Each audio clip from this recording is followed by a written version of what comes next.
What's going on, YouTubers, gamers and hobbyists? Welcome back to this mini-series where I'm giving my thoughts on the the trio of flesh tones that I'm using, and comparing from, as you can see, GW and P3.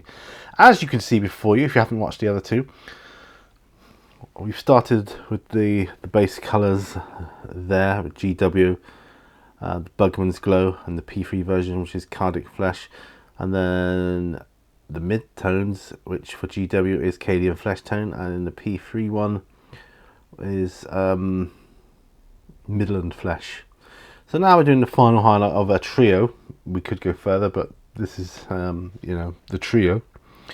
So we're going to be using Kislev Flesh, which is the most commonly used for the GW, and Rin Flesh, which is used often for the P3 painting techniques. Okay, so without further ado, let's first of all, before we put some paint to palette, this to me in the bottle is the most stark difference of them all, but we'll see when we put them on the palette. So Kislev Flesh, alright, so we're going to pop some Kislev Flesh down. And as with all these paints, they're just coming from the pot so that you can see.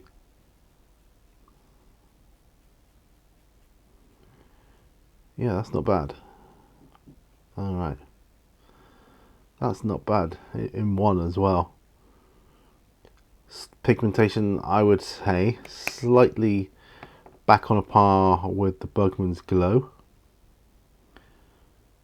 I mean, it could just be my Cadian Flesh Tone or the fact that I didn't shake them enough, but yeah, that's the Kislev Flesh, top right. So we are just going to go and apply the Rin Flesh for the P3 now. I just need to, I've not used this one before, this actual pot, because it's a new pot, that's what I mean. I've used it before, but not this actual pot. Right, so just opening up the bottle here, pot or jar, whatever you call it. And here we go, Rin Flesh straight from the pot.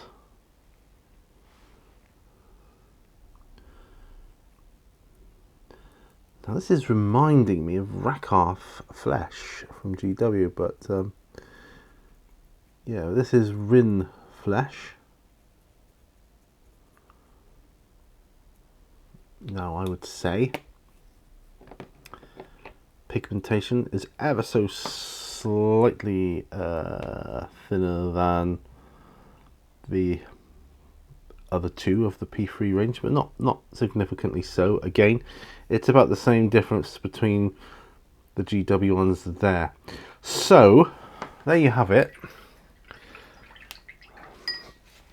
Are they vastly different? They are quite different. Not so much when you look at them in the bottle or pot or jar, whatever you refer to your painting receptacle as. And you can see how they've been drying as well. The GW one's drying quite quickly there.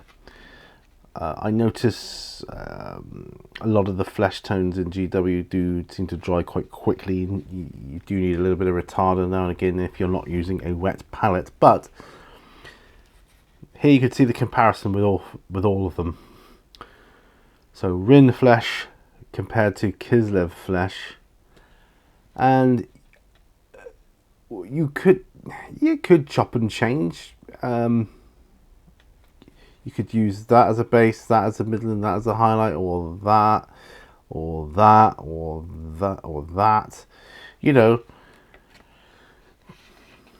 they are different, but they work, and they offer similar results when you use them together with a wash. And we'll come on, as I've said before, we will come on to washes on another video. But for here and for now, this is my thoughts on the differences. I just wanted to show the difference between the colours there. GW's flesh tone, Caucasian flesh tone trio versus P3's, and you can see for yourself what you think would work. I mean, Bugman's Glow, Cadian Flesh Tone, and Kislev Flesh, very, very, very commonly used on Games Workshop models. But like I say, I've used combinations of all these in the past, so and I get pleasing results with all of them. Yes, you can see putting them on here, and it isn't really until I put them down on a comparison side by side. Yes, the P3 ones are that much lighter than the GW ones. That's all I would say. It's good to give variations in skin tone, particularly if you've got like a large army of humans or whatever. If you're doing historicals, whatever, it's good to have variations in skin tones because we are all different, and wouldn't do to have them all exactly the same. That's just my own personal thing. I would personally go out of my way to try and change things up a bit. You know, I do a load one way and a load the other way, and then chop and change it. That's how I would do it. But there you go. That's the side-by-side comparisons. Let me know what you think. You know, what do you think? What do you prefer? What do you use? Do you not use any? Do you not like them? Just let me know. And if you like this video, please give it a thumbs up. And if you dislike it, please give it a thumbs down. I don't care.